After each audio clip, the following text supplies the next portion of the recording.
For some medical aids, Health Talk is just that. Talk.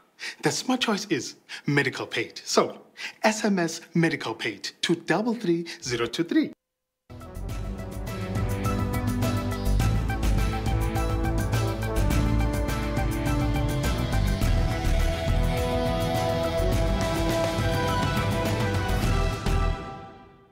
The definition of hypertension is a systolic blood pressure of more than 140 with a diastolic blood pressure of more than 180. We now know that genes do play a role in it, but your typical ones such as alcohol, smoking, family risk factors, obesity, cholesterol, diabetes, renal disease, and frustrations in day-to-day life which can raise our blood pressure. This is why I think in South Africa, I'm personally seeing it more and more, and I'm seeing it in younger patients more and more. The average age at my clinic at Baragwanath Hospital is usually at about 42 years is the onset that we're seeing, the onset of hypertension. So it's no longer a disease of the elderly. As we're seeing younger patients diagnosed a lot younger, obviously, the target organ damage and the sequelae of hypertension we're obviously going to see a lot more. And this basically involves the heart, cardiovascular system, including the vessels going to the brain, causing strokes, renal disease, damage to the eyes, peripheral vascular disease. And there is a need for us to actually address it and address these risk factors associated with lifestyle, obesity, and come to more hard conclusions about the genes and the different groups which the genes are actually playing a role in. So high blood pressure, medically known as hypertension, affects over 40% of adults aged 25 or older worldwide. 13 million South Africans suffer from high blood pressure, and 80% of these are over the age of 50. Now, hypertension is the major risk factor for heart disease, strokes, kidney disease, and even eye disease. Almost 50% of heart attacks and strokes are caused by high blood pressure. Now, every hour, 10 people suffer a stroke and 5 suffer a heart attack. Now, with statistics like this, shouldn't you know your numbers? Well, World Hypertension Day is celebrated annually on the 17th of May. The main aim of the day is to educate the public and increase awareness about hypertension, its preventative measures and complications. The theme for 2018 is Know Your Numbers. So our topic today then is hypertension. Now we have an expert panel comprised of a specialist cardiologist, a registered nurse and owner of Patient Focus Africa, 2 people living with hypertension, and in our Devon studios we're going to be joined by a senior specialist scientist from the South African Medical Research Council. We'll also have a demonstration in studio on how to monitor your blood pressure. Now, be part of the show by asking the panel some questions or simply just sharing your views with us. The number to call in that case is Johannesburg 714-6918 or 6919. You can also tweet us at SABC Health Talk or simply just interact with us on our Facebook page, SABC Health Talk.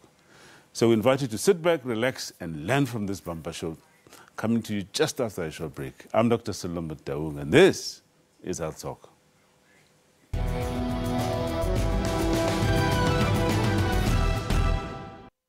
SABC is the official broadcaster of the 2018 FIFA World Cup Russia.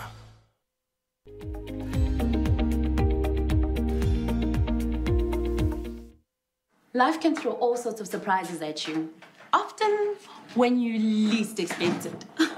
Sorry, Mom. That's why it's important to have medical cover. Me? I didn't want just any medical scheme. I wanted a scheme that I could rely on, that I could talk to at any time, that I could afford. I didn't just get medical aid.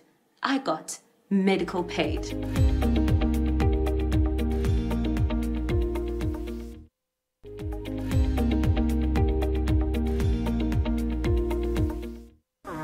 SABCnews.com is your one-stop digital portal to all the news you need.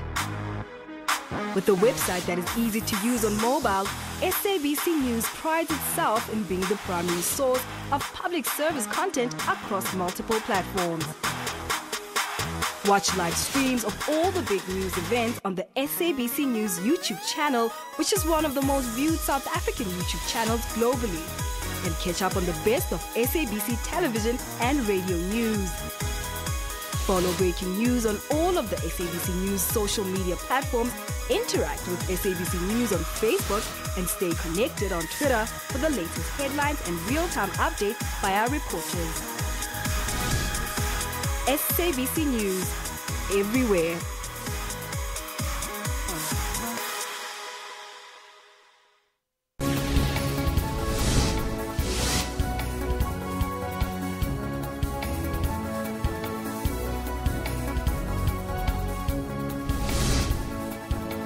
Let's cross over live to Griselda Lewis, who is standing by at the arbitration hearings. But I didn't think about it at the time that people could be dying. Let's update your sports news.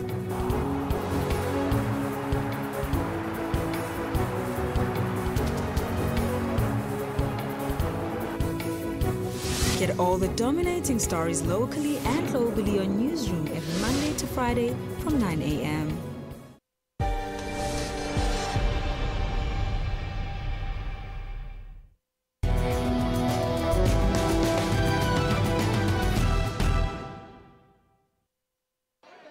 In South Africa, more than 1 in 3 adults live with high blood pressure, and it is responsible for 1 in every 2 strokes and 2 in every 5 heart attacks.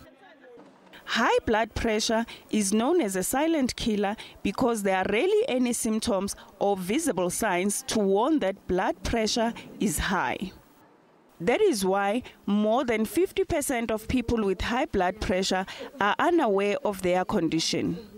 The experience yami ukuthi ngeza nami ngingazi ukuthi high blood yabaphatha abantu abancane because mina ngithole ngisese ngane ngibona abantu abadala kuyibo abahambayo bathi bane high blood but mangize esibhedlela ngangilimele and then ngadiagnose ukuthi ngine hypertension but ngalo ngilandelela ngisaba ngahamba treatment until ngize ngizolala esibhedlela mase ngilala esibhedlela and then mabona ukuthi okay very high blood yami iphezulu ngathaqala treatment yami since ngihambe treatment zonke izinto zihamba kahle.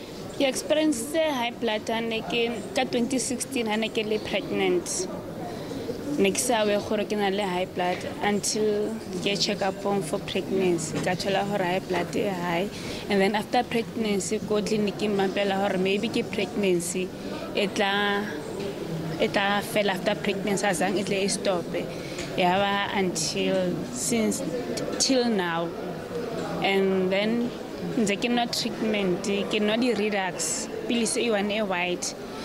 You're not pills so young to support once house in on a little nalu champis. I feel nalu lebal. So now how live it? Nalu feel dizzy, little headache. So can I check in a experience? For sure, secondly, 12 years. Kikadi de pele marnik sa sebo gore ke na le yona. Ke be ke wa kanti abantu ba haven't told about diagnosis gore ke na le yona. Kanti ke na le yona le diabetes. One time ke antse ke tsama go treatment a doctor wa ko msebetsing e kutla ke na le so one time ke le week ke se ke le week ke le otherwise ya ka be ka wa ko clinic ke ga batla ba nromela ka tla mo bara ka dula 3 weeks ba thola re ke na le high blood le sukiri di high ka dula 3 weeks ba nkenya sekolo sa teng sa ba re ruta ka high blood ba re ruta le ka diabetes. As the world commemorates Hypertension Day, it is important for communities to take ownership of their health by embracing healthy lifestyles and also go for regular checkups. All right, so we just had 3 people there telling us about their experiences of hypertension. The first one talking about the fact that, he was hospitalized as a result of hypertension. The other lady talking about, how she was diagnosed when she was pregnant. And the other one, of course, the fact that, she collapsed and was diagnosed with both hypertension and diabetes and was hospitalized for 3 weeks, after which, she was taught on how to take medication properly and so on. So that's what we're going to be talking about today, hypertension, and we have our special guest. It's a great pleasure to introduce and welcome Dr. Norma Tabitha. Dr. Tabitha is a specialist cardiologist, and he's head of the Division of Cardiology, in the Department of Internal Medicine at the School of Clinical Medicine at Wits University. I know it's a mouthful, but welcome to Health Talk, Dr. Tabitha. Thank you, Dr. Silo. Thank you for having me. All right, and in our Durban studios, we have Dr. Nashita Pierre. Dr. Pierre is a senior specialist scientist from the SAMRC, also not a stranger to this show. Welcome to Health Talk, Dr. Pierre. Thank you very much for having me again. All right, we're going to come back to you just now, but let's come back. Let's start here in Joburg and speak to you, Dr. Tabitha. I know that in the first clip that we played, the figures were perhaps, the other way around, and we'll clear that out today. Let's just define what this, call it high, as some people call it, high blood pressure. What is this? Basically, it's a blood pressure reading of 140 systolic millimeters of mercury, over 90 diastolic millimeters of mercury. All right. So make it simple for us. What is this systolic, diastolic for people watching this show? So these are the numbers when you get your blood pressure checked. Yeah. The systolic is the top number. It's the peak number which the heart generates on left ventricular contraction. Right. And a normal person has a blood pressure of 120 over 80. Okay. And when you are now diagnosed with hypertension, this is for office blood pressure readings, a value of greater than 140 over 90 is then considered to be hypertension. Okay, all right. How common is this problem? I mean, we threw some figures around earlier, but how common is it in South Africa? It's very, very common. The figures that you threw around are actually very accurate. Some of the statistics that have been published is that between 40 to 50% of adult South Africans are affected with hypertension, and at least 6.2 million adult South Africans have the disease. So it's very, very common. It's a pandemic in its own right, and simply because it's a silent killer, people aren't aware and they are asymptomatic. And really what we would like is for people to go out there and get checked, know your numbers. Okay. All right, let's cross over to Devon and speak to Dr. Pierre. Dr. Pierre, clearly the South African Medical Research Council has done quite a lot of work on hypertension, and this is one area I believe that you've been quite active at. Could you perhaps just take us through what work the SAMRC has done on hypertension? Yes, I thank you for that question. The South African Medical Research Council does demographic studies. So between 1998 and 2016, we found that the hypertension prevalence has increased markedly.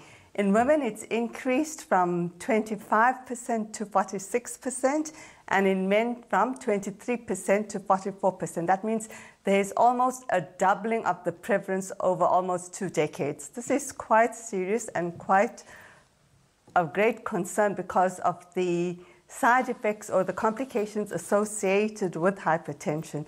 If you see the mortality statistics, the stroke and heart disease are the second and fourth leading causes of mortality, and hypertension is a major contribution to this. The other complications associated with the hypertension or high blood pressure is chronic kidney disease as well as heart failure. Other problems include arrhythmias, retinopathy, peripheral vascular disease, etc. All right. Now, why is it such a big problem and why is it not being recognized? It's not being recognized because, as was mentioned earlier, it's a silent disease. That means people generally do not feel sick with this condition. Right. Whereas when I should tell my patients when I was in private practice that they have high blood pressure or hypertension, they would find it hard to believe. And my question would be, how do you expect to feel it? Can you feel your blood flowing through your veins or through your arteries? Okay. And they said, let me come in and it's a matter of faith that they got to believe. Yeah. My apologies for interrupting you, but let's just go back. Yeah, let's just go back a little bit, and around the issue of prevalence. Are there any differences between different social classes, racial groups, and gender when it comes to hypertension? I know you touched on the gender aspect a little bit, but in terms of socioeconomic status, ethnicity, are there differences? Yeah. The main difference with the hypertension is, with regards to gender, despite the prevalence being similar, but the management is very different in the sense that you find that women are more aware of having hypertension. they are more likely to go for treatment, and they generally have better control of the hypertension. Yeah. So, for example, we have found in studies that over 2 decades or so, while it has improved in women, it has remained static or, in fact, gone down sometimes in terms of hypertension control in men. And there are multifactorial reasons for this. It's probably that women are more in touch with the health systems. They probably take their grandchildren, they go for contraception, they go for other reasons, whereas men are probably more likely to be working and don't have the time to attend health facilities for treatment. All right. Okay, let's just come back to you, Dr. Tabitha. We've said it's a silent killer. It's said to be a silent killer. So does that suggest that, there are no typical signs and symptoms? Where in the clips, somebody's saying, I just collapsed, and that's when I was diagnosed with hypertension? Yes, so generally when you have the disease, there are no specific symptoms you'll have. Right. And by the time you start having evidence of target organ damage, that's when patients start presenting with manifestations and then seek medical health. Just briefly, some of these, as previously mentioned, entail left ventricular hypertrophy, which can complicate with systolic heart failure or heart failure with preserved ejection fraction where they have diastolic heart failure. They can get the strokes, as mentioned. They can get renal disease. They can get hypertensive retinopathy, so they have poor visual acuity, all because of that. And this is just some of the major key healthcare burdens that we now have to deal with as a consequence of this disease burden. Okay. We're gonna obviously talk about the causes and risk factors. But I'd like you to comment on the prognosis of hypertension, especially when it's associated with other conditions. And I want you to very briefly touch on the issue of pregnancy. Okay. So generally, hypertension, when coupled with other comorbidities such as diabetes or chronic kidney disease, these two really become vicious twins. It accelerates the progression of the disease. It accelerates cardiovascular atherosclerotic disease processes, which fast tracks patients to complicate with the complications that otherwise in natural history and progression would have taken time. When diagnosed early, appropriately managed and controlled, the prognosis is good. Patients can have an excellent quality of life with optimal blood pressure control. Coming to the pregnancy issue is that during pregnancy, because of the whole physiological changes, a lot of women may have what we call pregnancy-induced hypertension. And this tends also to be a risk factor for essential hypertension that they can get on post-pregnancy. But it's also a condition that one needs to be aware of and monitor. Okay, all right. Maybe this is just a good point to break for a while. We'll go for a quick commercial break. When we come back, we now focus on causes and risk factors for hypertension. Please stay with us.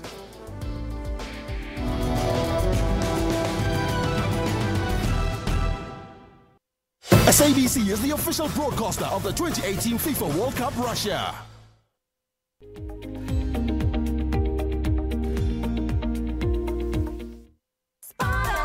Do you have a funeral policy? No matter the sacrifices you've made or the hours you've worked, you can't always say yes. Avbob's Cashback Funeral Plan not only provides funeral insurance for your family, but also helps you to say yes to life's little extras more often. Because for every 5 claim-free years, you'll get your 5th year's premiums based on your monthly premium value paid back in cash. SMS Cash 1 to 41790 at no cost, and we'll call you. Avbob, we're here for you. If you want an FBOB representative to contact you, SMS Cash 1 and your name to 41790.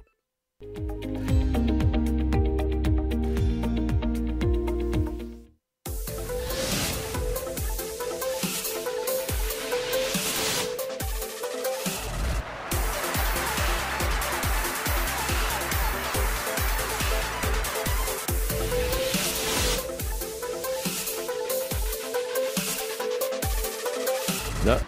Yes. Yes.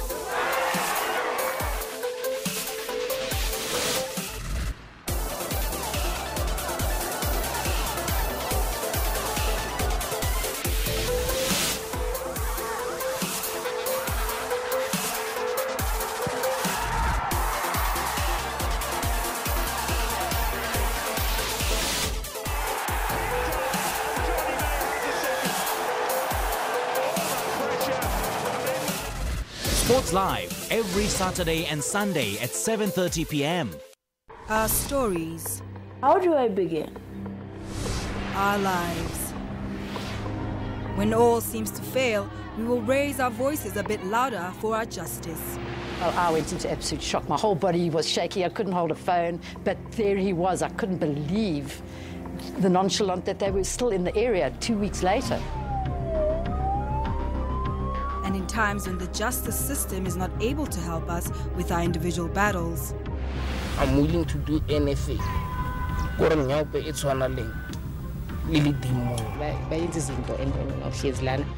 you doing? Nothing. Feeling sorry for yourself? No, it's not an option. these are our stories on Cutting Edge Channel 404.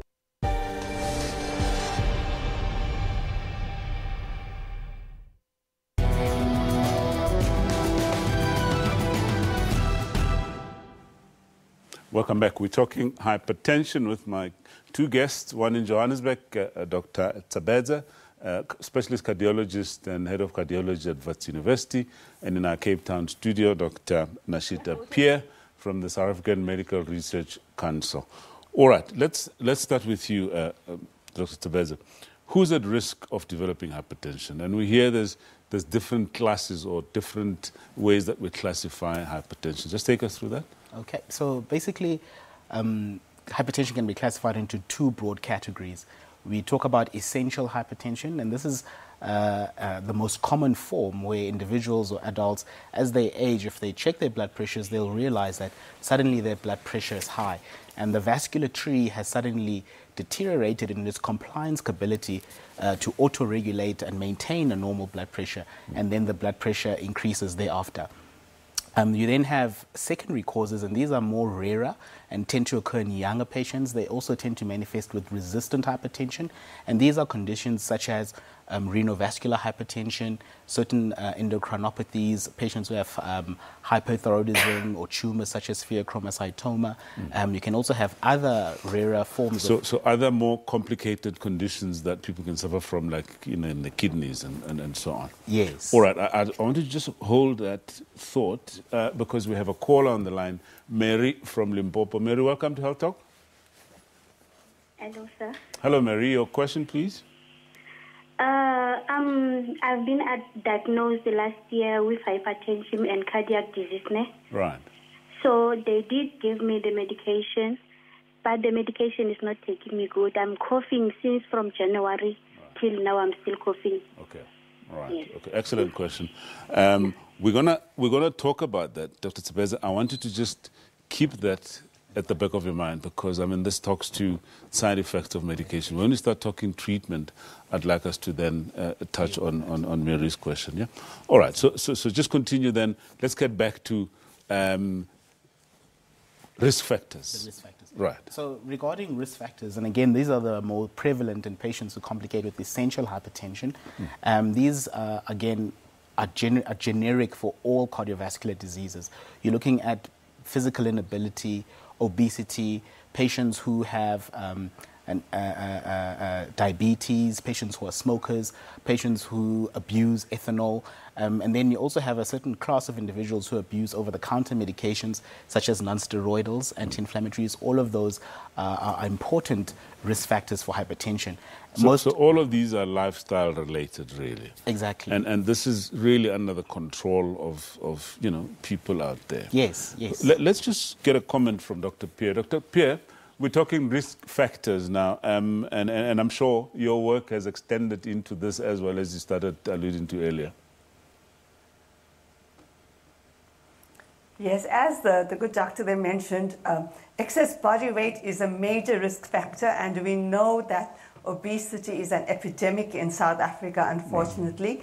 The other risk factors include a high salt intake, which is South Africans tend to eat almost double the amount of salt that they should. They also consume excessive amounts of alcohol. Fruit and vegetable intake is not as adequate as should be. You need a higher fruit and vegetable intake to help decrease the blood pressure. We are also a very physically inactive nation. And all these factors have been contributed to by the globalization and urbanization of our environment, where we are doing more sedentary lifestyle, sedentary works like we at the moment are sitting in the office, we're sitting here for the past hour, we're not up and about, moving, actively doing things. And there's easy access with regards to food, to fast foods, to processed foods, foods high in salt. And all these things are easily accessible, and it makes it very difficult for people to resist the obesogenic environment, what needs to be actively done to try and modify the lifestyles to lead a healthy lifestyle. I mean, coming back to the issue of diet, I mean, you know, she mentions the issue of salt, and there's parallel to that the issue of sugar, which is linked to obesity. Let's just spend a bit of time, just not too much time, of course. And I know that, you know, some obviously we're doing something about it in terms of, you know, regulating the amount of salt in our foods. Your comment? Yeah, so basically, salt is a tricky one because a lot of individuals will think of table salt. When you say there's excessive salt intake, and they'll say, well, I don't add salt to my food. But they don't realize a lot of the foods that we consume have high salt content, especially processed foods, especially tinned foods are high in salt content. And then, as the doctor in Durban mentioned, a lot of adults consume a lot of carbohydrates and a lot of energy, which they don't dispense during the day. And all of these together compounded increase your risk factor for then complicating with hypertension. I believe we have another caller, or is it Lynette? Yes. Leonard, hi. Welcome to Health Talk. Your question, please. I'm at the moment at 110 kgs. I'm in the hospital every month. Do you think it's very necessary for me to lose weight? All right. Have you been diagnosed with hypertension already? Yeah, in 2000 already. Okay, all right. Okay, excellent. And I had a stroke also. All right, okay. And you want to know whether or not it's necessary for you to lose weight? Yeah, and how can I lose it quickly? All right, okay. Let's get it. Let's hear it from the experts. How can he? First of all, does he have to lose weight? And secondly, how can he lose it quickly? I don't know about the quickly part, but anyway, yeah. Yeah. So basically, was it Leonard who called? Yeah. What we want to do there is to decrease his cardiovascular risk. So definitely his weight is one of the targets that he could control and lose, which would decrease his cardiovascular risk. This could probably him weighing at 110. I'm not sure how tall he is to give us a body mass index, but he's probably at high risk as well for developing diabetes or at least insulin resistance. Yeah. So from what he says, I would assume he probably has metabolic syndrome. So definitely he must lose weight, and the strategies around that. Not only choosing a healthy eating plan, I'd recommend maybe he consults his local dietitian to look at what would be feasible and sustainable for him to have a healthier eating plan, but definitely also to get out more and exercise. And routine exercising at least 3 to 4 times a week for a minimum of 30 minutes is something that he has to do. At the moment, regarding weight loss, there's no magic pill, there's no magic solution. One needs to comply with the lifestyle change. Yeah. And then if you do that, you'll harvest the benefits. You'll decrease your risk and you'll feel much better. Okay, Dr. Pierre, I'm going to get your comment just now on that. But before that, let's take Lorraine on the line from Cape Town. Lorraine, welcome. Hello. I would just say that I've been on blood pressure tablets since I was 40. I had blood pressure problems. And I had a baby at 43. And before she was born, I was hospitalized for 16 days because they had to take me off my medication. But I'm 80 now, and there's nothing wrong with me. I'm on medication, of course, but I'm as healthy as anybody else. And I do exercise, and I do play croquet 3 times a week. So I eat healthily, and I exercise, and I'm quite healthy. All right. Well, I suppose a very good example of, how a healthy lifestyle can benefit someone. She lived up to 80. Yes, and also highlighting the good prognosis. If you take your medication, modify your lifestyle appropriately, you will live a long and healthy life. All right. Okay. Unfortunately, we've run out. We'll come back to you, Dr. Pierre, in our next segment. We just need to go for a quick commercial break. When we come back, we're trying to learn what it is like to live with hypertension. Please stay with us.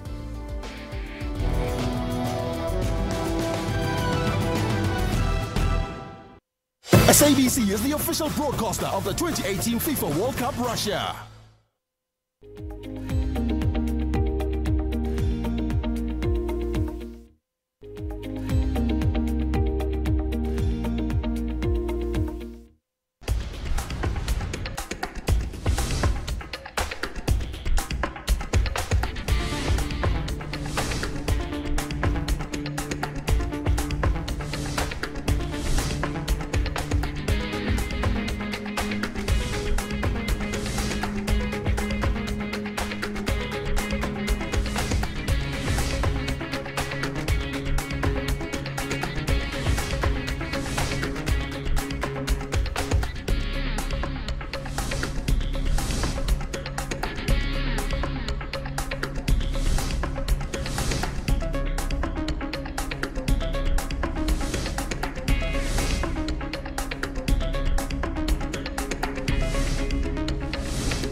Special assignment. Crime keeps the society in terror and pain. Why so? If someone phones me, tells me, okay, look, he needs a solver, and I get you all driving, I'll take it. What pushes normal people to be so hard, heartless, and brutally kill one another? The other side of it could be more for their own psychological need. It might be part of a sexual fantasy that they have. It could be about power and control. After proper investigation is followed, the perpetrator gets arrested. There is quite a massive process. And ultimately, they have payments. I think justice is served. Emotional scars remain. We would pay any price to get him back, and the sad reality is that it's gone. Special assignment. We unravel the truth every Sunday at 21:30.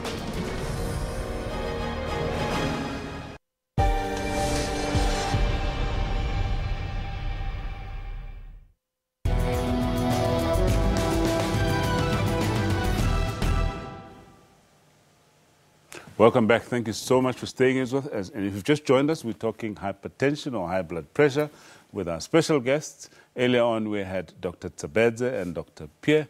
We're now joined by a set of special guests. Let's start with the lady at my extreme left, Zella du Toit. Zella is a registered nurse and owner and director of a company called Patient Focus Africa. Welcome to Health Talk, Zella. Thank you very much, Stephen. All right. Thank you. And in the middle, we have Karel van Reenen, who is somebody who is a hypertension patient. We'll talk more about his hypertension just now, but welcome to Health Talk, Karel. Thank you very much, Doctor. All right. And last but not least is Onan Ndlovu. Onan Ndlovu also lives with hypertension and is going to share her story of hypertension with us. Welcome to Health Talk, Ona. Thank you very much. All right. Let's start with you, Karel. Tell us your story. You were diagnosed at some point with hypertension. That's what correct. happened? Doctor, I was diagnosed in 2010. Right. I was put onto medication for just over a year. So what happened? Was it diagnosed by accident or did you feel anything? Yeah, I started suffering from headaches, Right. which is something that normally I didn't get. And after about 2 or 3 weeks, I did a 24-hour ambulatory blood pressure profile. And my numbers were, I think, about 157 over 110. Went to the doctor, and he diagnosed and said it's hypertension. Is there anybody in your family with high blood pressure? Yes, my mother and my father both are on hypertension medication. So it wasn't such a big shock that you were diagnosed No, with it was hypertension? something that I thought, well, if I get older at some stage, I'll probably suffer from it as well. And your experience of, the medication? Medication is, something that you don't really want to do. It's something you have to take every day. I had quite a range of side effects. Take us through some of them. Yeah. Some of them, muscle pain, stomach upsets. I had, but I think the biggest one is actually loss of energy. You really feel like, sometimes it's a struggle just to do things that you say, but I shouldn't feel like this. That was probably the main thing that I suffered from. We're going to come back to you now and just kind of, learn about your experience of now living with hypertension over the years. But let's speak to Ona. Ona, tell us your story. When were you diagnosed with hypertension? I started in 2017 Right. to do my medication. So it's not long ago, eh? Yes. This is last year? Yes, last year. Okay, what happened? Were you sick or did you have to go to a doctor for any particular reason? No, I found my husband passed away on 25 December in 2016. And then I was depressed, like I couldn't sleep at night. So I went to the clinic after maybe for 1 month. Right. And then I found out I've got blood pressure. So you didn't have any symptoms. It was just through checking you that they discovered that you had high blood pressure. No, I didn't have any symptoms. I just lost the weight All only. right. Okay. Now, so what did it mean to you to now be told that you have high blood pressure? No, I was fine because they counseled me. So I did everything what I was supposed to do, like don't eat this. And then I followed everything. All right. Do you remember the figures you know, of your blood pressure, the blood pressure readings when you were diagnosed? Do you remember how high it was? It was 183/100. 183/100. Yes. Okay. And you've been on medication for a period. Yes, and now I'm 140. Mm-hmm. So you're now well controlled. Yes, it's well controlled. Just give us a sense of what it is like to be taking medicines, tablets every day. Do you take them in the morning? Do you take them in the evening? How do you remind yourself that you have to take these pills on a daily basis? I'm used to if I didn't take my tablet, I feel like there's something I didn't do. So I remember, okay, I must take my tablet, and then I just drink it. All right, okay. What about you, Carol? I mean, what did you do to remind yourself? You know, some people, by the way, I must declare to everyone, I am also someone living with hypertension.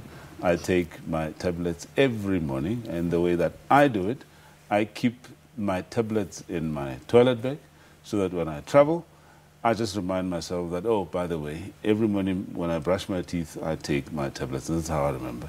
Let's see how about you, Carl. Pretty much the same thing. I keep my medication close to my toothbrush. And you make a mental note. It's just one of those things that you know, if you don't do it, then there's going to be consequences somewhere down the line. Yeah. So what about lifestyle, though? We heard about, salt. We heard about, having to lose weight and, regular physical activity and so on. Tell us about your lifestyle. Yeah, well, I had to change. I was taking in way too much salt. I ate biltong almost every day. I drank way too much coffee, 12 to 15 cups a day. I think I had a lot of stress. I wasn't physically active. Yeah. And I had to change all that. Eat more fruit, eat more vegetables. Yeah. Change all that, and it's actually 2 years later, I'm off the medication. My blood pressure is normal. I check it every day.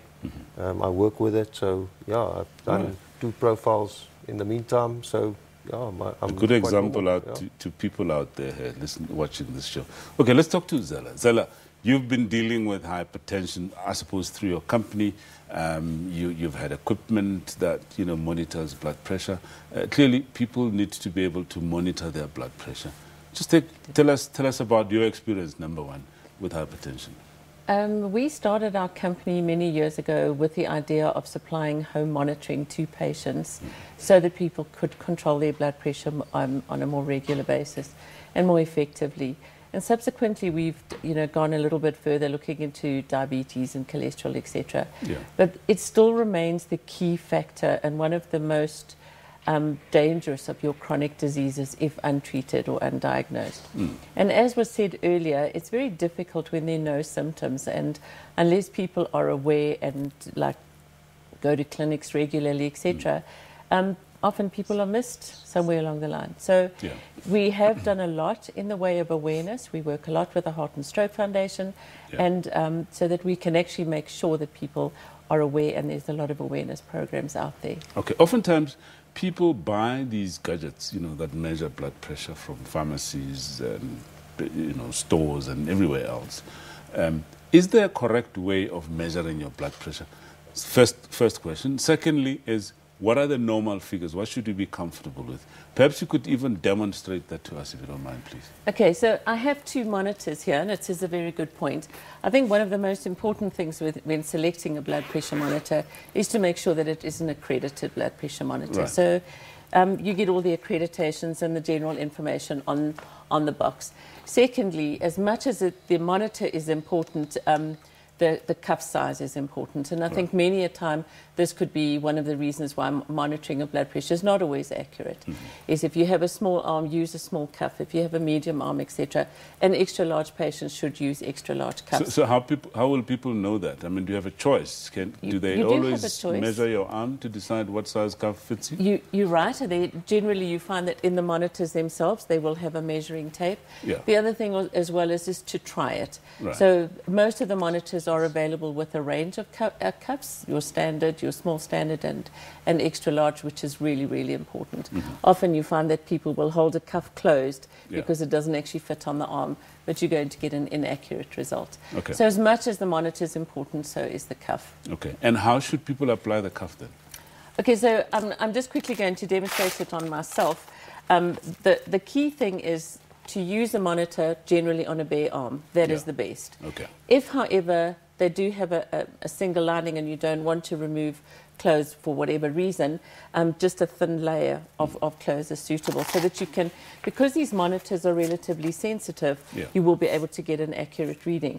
So generally most of the monitors have a little line which will indicate over the brachial artery, and normally we say 2 fingers above the elbow joint, and when you are fastening the monitor carefully is that you can just get 2 fingers underneath underneath the cuff. So that means that it's going to be secure, it's going to pump up effectively, and you're going to get an accurate reading. All right.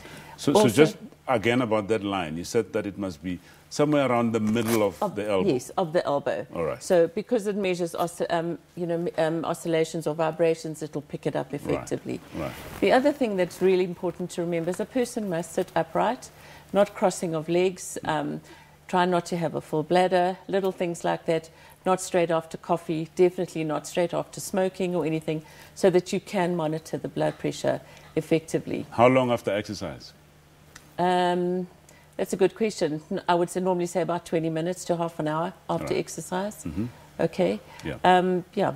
And then the other thing is some people would say, they took a reading, it looks unusually high. How many readings should people be taking? You should take at least 3 readings. Right. A lot of the monitors have the ability of being able to take 3 readings and then giving you an average, which is ideal because you cannot diagnose on 1 reading. And even on screening situations like this, it's not a diagnosis, it's more of a screening. Your diagnosis would go more towards the bigger equipment, which is your 24-hour monitoring. All right. So on the 24-hour monitoring, I mean, obviously the other thing is about recording the actual results. Yes. When you're using that single monitor that you've just demonstrated now. What do you normally advise people? Do you have a logbook where they write the blood pressures down? And secondly, could you perhaps just show us with the 24-hour ambulatory monitoring equipment how the results come through?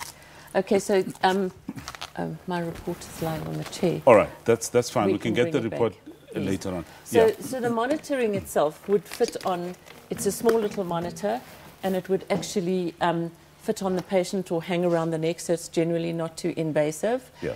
The report itself is that it's connected to your PC, so once you've come back after the 24-hour period, it is downloaded, and you'll be able to do the different checks. You'll be able to see systolic and diastolic pressure and many other, your pulse pressures, etc. You'll be able to determine. Okay. And this you can sleep with it, you wear it for 24 hours non-stop? 24 hours non-stop, except when you're in the shower. In the shower. So then it would come off. All right. And the value there is to be able to determine what hypertension you're actually dealing with. So where can people get these? I mean, I would imagine this is quite expensive. And who uses a 24-hour ambulatory monitoring? Okay, I think your cardiologists and your specialist physicians, they all use ambulatory blood pressure monitoring. Right. It's also I'll tell you what, because we've run out of time, I'll ask him to just quickly take us through this. But thank you so much for your time. And Zella du Toit, Karel van Lenen, and Onan Ndlovu. Thank you so much for your time. Okay, time for another quick commercial break. When we come back, we now talk treatment of hypertension. Please stay with us.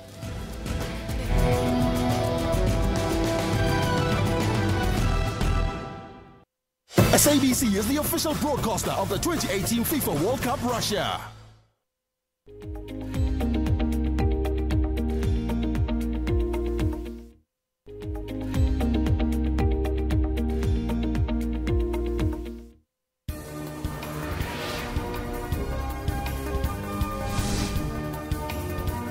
The Western Cape needs national government to fulfill its mandate on ensuring a bulk water supply.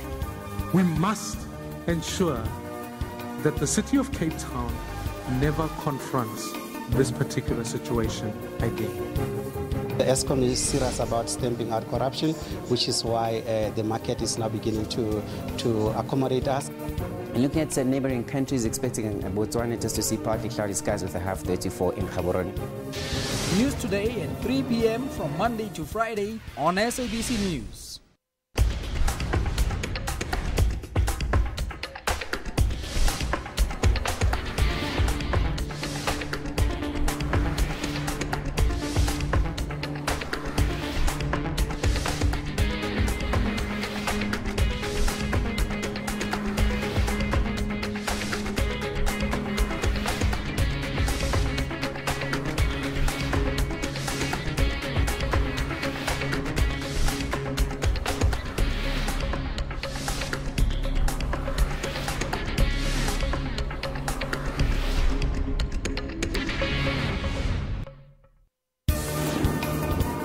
corruption both in the public and the private sectors needs to be combated. Where there are clear cases of wrong that has been done, that must commence immediately. Something is being done about corruption in our country. Currency, even although it's strengthened dramatically after the ANC's recent elective conference, could conceivably go stronger yet. He had a soul that would not be for sale.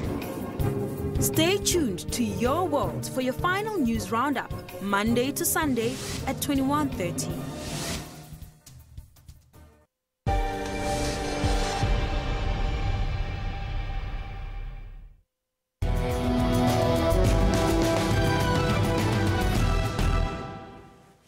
Welcome back. We're talking hypertension with our special guest, Dr. Tabitha, who's head of cardiology at Wits University, and in our Devon studios, Dr. Nashita Pierre from the South African Medical Research Council. Before we go to Dr. Pierre to just obviously close on the issue of lifestyle and that sort of thing, earlier in the previous segment, we were talking a little bit about home monitoring and so on, and we spoke about two types of home monitoring devices, the simple one and then the 24-hour one.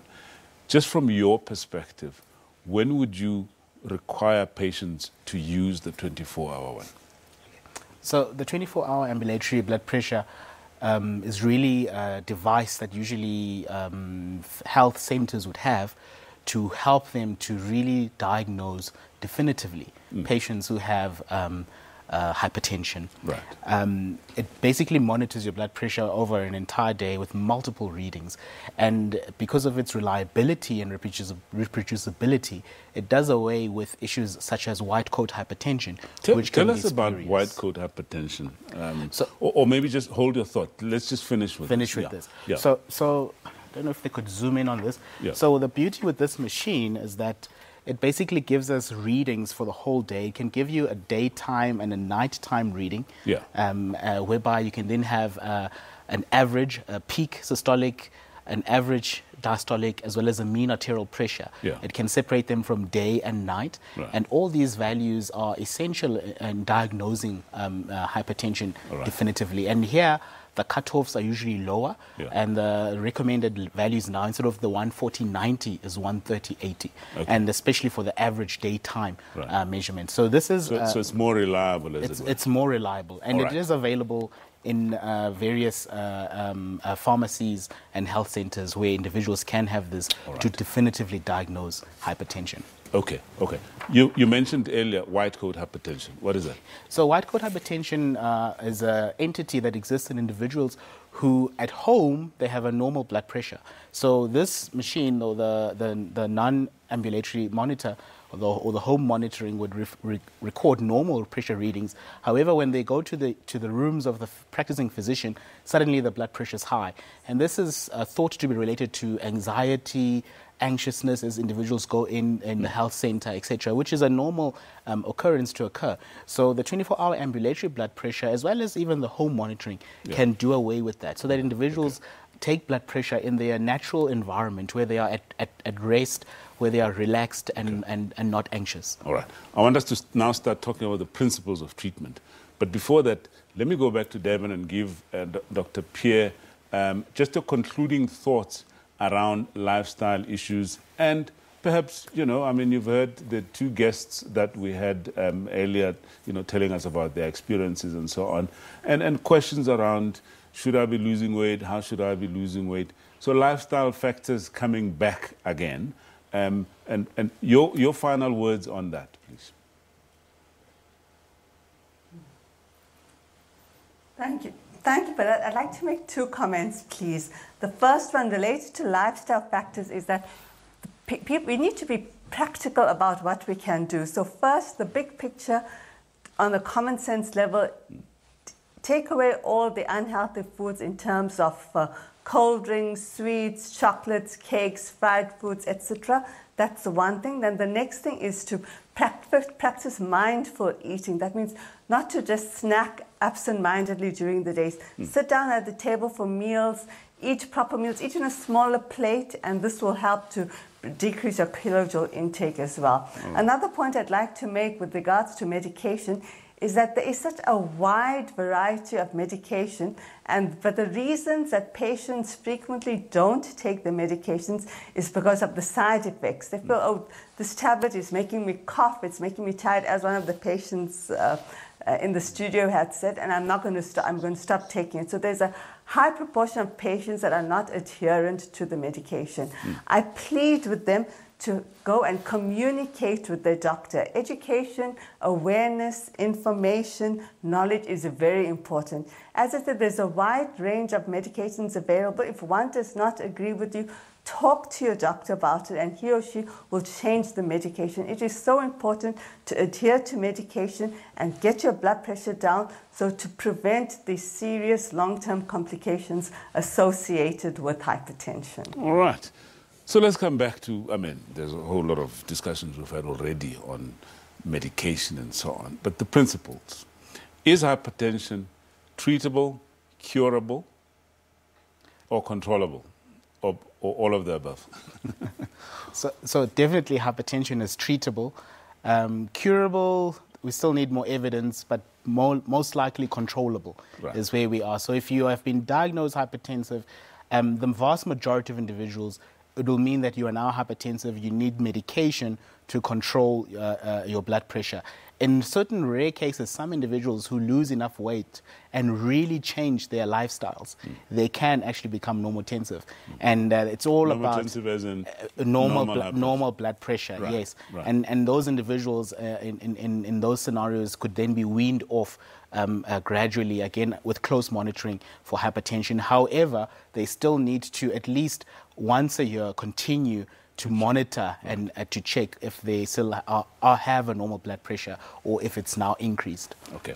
We can't talk about all the classes of medications, okay, but suffice to say that there's medications out there. Yes. But let's talk about Mary's question. Mary was saying, I was put on treatment and I was coughing all night long and I just don't like this.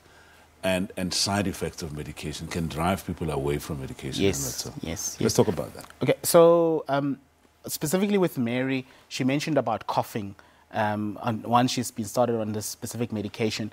So there's a class of antihypertensive medication called angiotensin-converting enzyme inhibitors. Typical names that one may be aware of is enalapril or Pharmapress. And those agents are notoriously known that in a significant number of patients, they can cause a very dry, hacking cough, which is very irritating. However, there is remedy for that. There's another class of drugs called angiotensin receptor blockers, which do not carry that side effect. They are still just as efficacious as the previous one, and it's an alternative that I would recommend she consults a healthcare practitioner and have that discussion, and maybe they could change her to that drug. Right. So the principles of medication really. We're talking about a vascular tree that is now non-compliant, and there's increased pressure in this vascular tree. So the various ways of trying to control the pressure, or the strategies, are either you help the vascular wall muscle relax, or you decongest the volume inside that vascular wall, and you could do that either via the kidneys with diuretics, and then the other agents that you would use would be agents that block your sympathetic nervous system, such as beta blockers, and these are lower down. But the common ones, or the upfront ones that we tend to use, are calcium channel blockers, which help smooth muscles to relax, so relaxing the vascular tree, as well as the angiotensin converting enzyme inhibitors, and these act at the kidney level, again with multiple pleiotropic effects. And the aim is patients should be compliant on their medication, check their blood pressure measurements while on their medication, and if the pressures are still not controlled, then it would have an indication to up-titrate. And that's where, again, the 24-hour ambulatory device would be very useful to identify those patients who would benefit from up-titration, because sometimes patients are taking their medication and the pressure is actually controlled at home, but when you come to visit your physician, the pressures are high. Right. So in that setting, that's where we would recommend the use of the device as well. All right. And again, it is possible to take a combination of these different classes. Yes, yes. So if you're on a single agent, the effect of the blood pressure lowering effect is limited. However, as you add more agents, you're targeting the blood pressure lowering effect from multiple points, and this then augments the effect of controlling your blood pressure. So often some tablets will have a combination of two, sometimes may have to take separate tablets in order to control your blood pressure. All right. Dr. Pierre, your final thoughts, please, on treatment, particularly how to help people adhere to treatment. As I said, it is very important to educate, to communicate, to increase knowledge, to get buy-in, to have support for these patients. There are things such as chronic disease clubs where patients can get support from other people to help them improve their control and to adhere to their medications. Right. So I think support, knowledge, education is imperative to improving hypertension control in the country. And it's also a major public health challenge. It needs to be escalated to be greater awareness of the problem, and so that we can have optimal management of the condition. Okay. Dr. Nashita Pierre, South African Medical Research Council, thank you so much for your time. And here back at home, Dr. Tabitha, we have literally 20 seconds for you to tell us about that fun run or marathon that you're having. Yes.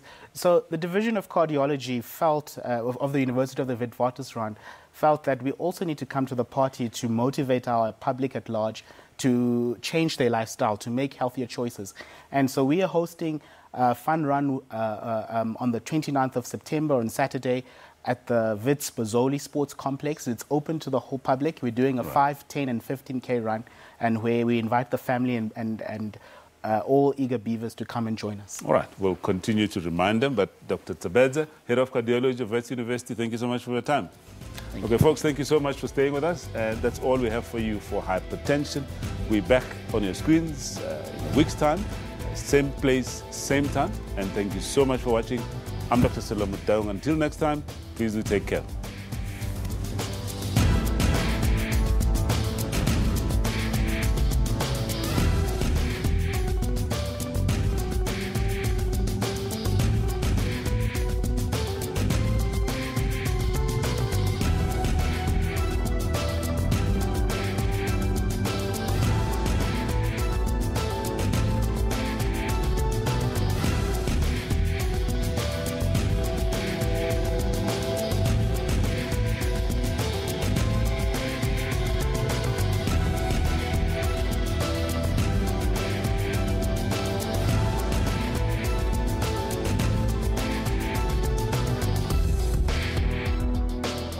Health talk should never be just talk.